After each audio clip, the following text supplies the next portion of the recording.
Pesquisa revela que cerca de 66% dos jovens do Vale do Paraíba já tiveram algum envolvimento com entorpecentes. Na reportagem de Luiz e Maiana, conheça algumas ações de combate às drogas aqui na região. No Vale do Paraíba, a Universidade de Taubaté mantém um núcleo de pesquisa econômicos sociais. Ele identificou que na cidade, apenas dos 15 aos 18 anos, 13,4% dos adolescentes usam drogas. Dos 19 aos 24, 19,1% estão envolvidos com drogas. A pesquisa não incluiu os menores de 15 anos e entrevistou somente 387 pessoas. O último levantamento do SEDECA, Centro de Defesa da Criança e do Adolescente, revelou que a relação drogas e adolescência alcançou um índice de 66%. O Plano Municipal de Atendimento Socioeducativo, também de São José, destaca que a situação se agrava quando se constata que 30% das famílias dos adolescentes têm usuários de drogas. 37% estão envolvidos com crimes e 31% têm histórico de violência no ambiente doméstico. Esse jovem que faz uso ou que está no mundo das drogas, né, ele basicamente também tem a questão do ato infracional ligado aos crimes contra o patrimônio, porque é uma forma de se sustentar o próprio vício. E para mudar essa realidade... É muita política pública, é um conjunto de coisas, não tem apenas uma única solução. Eu acho que o poder público e a sociedade civil, nós precisamos proteger as nossas crianças e proteger os nossos adolescentes para que eles não entrem para o mundo da drogadição. E nesse sentido, palestras, nesse sentido, tratamentos, nesse sentido, orientação. Essa é uma ação que faz parte do Programa Educacional de Resistência às Drogas e à Violência, PROERD, promovida pela Polícia Militar do Estado de São Paulo junto às escolas. Nós estamos em sala de aula ensinando e conscientizando as crianças a sempre dizer não às drogas, seja droga lícita ou ilícita, dizendo quais são as consequências e também mostrando para eles que tem outras alternativas. Nessa aula, os professores são os policiais e a lição do dia é: pra gente seguir um caminho bom, né? Ficar perto das drogas, né, faz muito mal.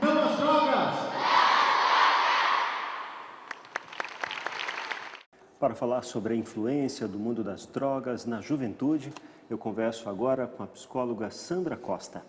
Sandra, quais são as consequências mais comuns que podemos destacar aqui num lar onde se descobre que um dos integrantes está sendo vítima da droga? Interessante, né? Preciso imediatamente pensar o seguinte: os seus telespectadores que sempre te assistem, eu acho que já puderam em algum momento me ouvir e sabem o valor que eu dou para a família. E quando se trata de drogas, né, de uso de substâncias psicoativas, principalmente incidindo isso na adolescência, preciso novamente relevar a função da família, porque a família é a função de proteção, impedindo o adolescente de buscar a droga. Muitos meninos, muitas meninas estão sendo acolhidos por esse mundo de drogas porque falta muitas vezes um afeto, um colo, um reconhecimento dos pais. Falta, eu vou afirmar categoricamente, a família, desde o nascimento de uma criança, ela vai instituir, né, os valores, a moral, os princípios desse adolescente. Quando ele chega na adolescência, ele já chega com uma bagagem. Ele não vem desprovido de nada. A oferta ampla de drogas está aí, permeando a nossa... influência dos amigos. Muito grande. Só que, se a família funciona como um fator de proteção, ele vai saber se proteger, ele vai dizer não a essas drogas. Senão, ele não vai conseguir. Então, a família, a comunidade, a escola, a forma como a família inseriu este membro na cultura. Se ele tem todo esse carinho, todo esse amparo, ele vai se proteger melhor. Ele Agora, vai como se é que a proteger. família, como é que os pais, os membros da família devem agir ao descobrir que um dos integrantes está usando drogas? Então, primeiro, né, antes disso, a família precisa instituir bons vínculos afetivos. É preciso, na adolescência, existir, né, essa autoridade paterna. É preciso esse monitoramento do adolescente. E ter um monitoramento sem ser coercitivo. Estar atento ao adolescente o tempo todo.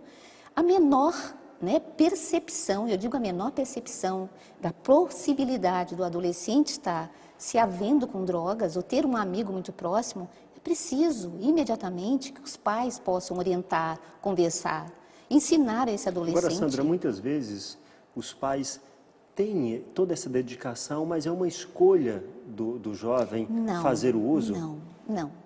Ele é sempre vítima. Se eu ajudei o meu filho a sonhar, a ter uma boa autoestima, se ele tem planos de vida, se ele tem planos profissionais, ele vai estar protegido do uso da droga. Garanto para você. E quando esse jovem se descobre um usuário e não quer, ou não aceita o tratamento, como é que a família pode lidar? Quando a família ou alguém descobre esse usuário, a família já está adoecida. Todos precisam. Sistêmico. Todos precisam do tratamento.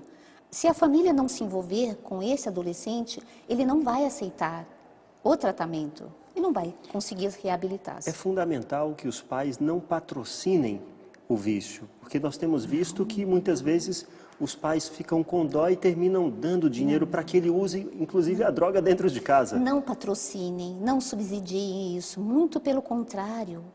Procurem uma ajuda, todos precisam de ajuda ali.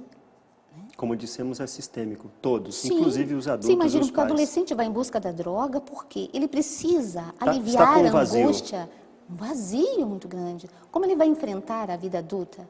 Ele está confrontando o imaginário, aquilo que ele imagina, e o real. O que a realidade oferece? Se ele tem bons princípios, ele vai estar protegido. Garanto para todos. Ok. E só lembrando, não custa lembrar, droga mata. Droga mata.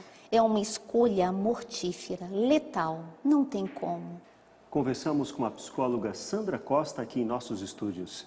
Sandra, muito obrigado mais uma vez por sua contribuição. Eu que agradeço. Espero ter sido útil a todos vocês. Ainda falando de jovens, agora vamos conhecer um esporte curioso, o jogo da malha. Trazida para o Brasil por imigrantes portugueses, essa modalidade tem uma liga aqui em Pindamonhangaba e é bicampeã na categoria juvenil. Sim, derrubar pinos em forma de vela com discos de metal é um esporte. Então, treinador, que esporte é esse que a gente está vendo aqui? Na verdade, é conhecido como uma malha, né? Que a gente usa o disco e o finalizando é para derrubar o pino. Existe um caminho certo para ela percorrer para derrubar esse pino. Malha é o nome dado ao disco de metal e para ele deslizar pela raia, os jogadores borrifam um líquido lubrificante na parte de baixo. Uma mistura de água e condicionador de cabelo. Só que a quantidade precisa ser exata, para não ficar molhado de menos ou pesado demais. O jogador ítalo fala que ser o mais preciso possível é o segredo do jogo. Bom, a dificuldade é mais na precisão de acertar mesmo a batida. Porque precisa de muita concentração para acertar, que dependendo ela vai provavelmente ir para fora. Ítalo joga pelo time de Pindamonhangaba. O treinador Ico aposta na força da cidade. São José dos Campos, né? São Sebastião, que tem uma grande equipe, né? Jacareí também, que conta com alguns atletas nossos aqui de Pinda, né? E Taubaté também, que investe também no nosso esporte. Mas acredito que a nossa cidade, pelo menos entre os 4, 5º do Brasil, aí fica. Infelizmente, os investimentos no esporte são baixos. Desde 2013, a Liga de Malha não possui mais verba pública para investir nos atletas. Mesmo assim, eles continuam disputando os campeonatos regionais e trazendo títulos. E temos a Ferroviária também, com a garotada que ficou entre os 6 primeiros colocados no Paulista da primeira divisão. E é daqui o jogador profissional de malha mais jovem do mundo. Gustavo começou com 4 anos e hoje, aos 8, já acumula mais experiência do que muitos de seus colegas. Qual é o segredo para acertar esse jeitinho? Tentar achar batida, para ver se acerta. Então, muito treino. Muito treino. E eles realmente treinaram muito. 1, 2, 3, 12 vezes até o pino cair. E depois que cai? Bom, aí comemora e tenta outra vez. Derrubando o pino, você consegue 4 pontos. E parando dentro do círculo, você consegue 2. Essas são as médias de pontos, mais do que isso não tem. Essa pista tem 36 metros de um pino ao outro e cada time constrói ela com o seu segredinho especial.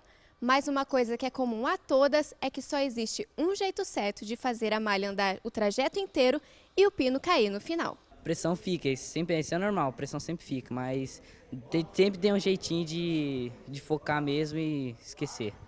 Hoje o advogado e especialista em gestão ambiental Alex Carneiro ensina qual é a importância dos prédios e monumentos urbanos para o desenvolvimento econômico e sustentável. Acompanhe.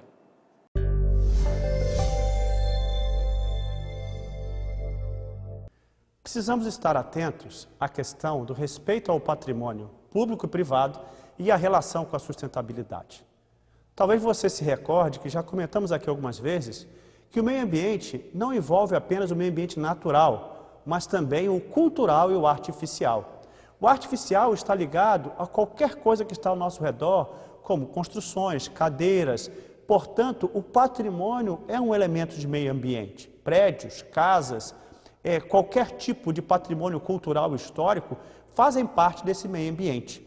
Nesse sentido, com ações que temos assistido de vandalismo, de pichação, é necessário que nós possamos aumentar a consciência quanto ao respeito do patrimônio, principalmente entendendo que o patrimônio, na verdade, para nós, é algo que atinge a própria pessoa. Portanto, de respeitar o patrimônio é respeitar a pessoa, é de respeitar a cidadania. É preciso aumentar essa consciência para entendermos também que o patrimônio público é de todos e que o privado, mesmo pertencendo apenas a uma ou algumas pessoas, é algo essencial. Se não fosse assim, a pichação e o dano ao patrimônio público não seriam classificados como crime. Mas muito mais do que um crime, temos que entender como uma questão ética, uma questão de cidadania. É necessário criar atitudes nas escolas, em casa, nas nossas relações sociais, para que cada vez mais possa ser aumentada a consciência de cuidado com o patrimônio pessoal e o patrimônio do outro e público. Porque pichar, fazer vandalismo, além de tornar feio e atingir diretamente o meio ambiente, é um problema de sustentabilidade porque cria prejuízo econômico. Assim, queria convidar você a difundir essa ideia, difundir a ideia de respeitar o patrimônio, é respeitar a pessoa e a cidadania. Vamos a mais um intervalo e, na sequência, você fica sabendo. Sistema eletrônico implantado no aeroporto de Guarulhos já resolveu mais da metade das queixas dos passageiros. E veja também, Aquário de Ubatuba mostra as belezas do litoral norte e ensina a preservação ambiental. É daqui a pouco.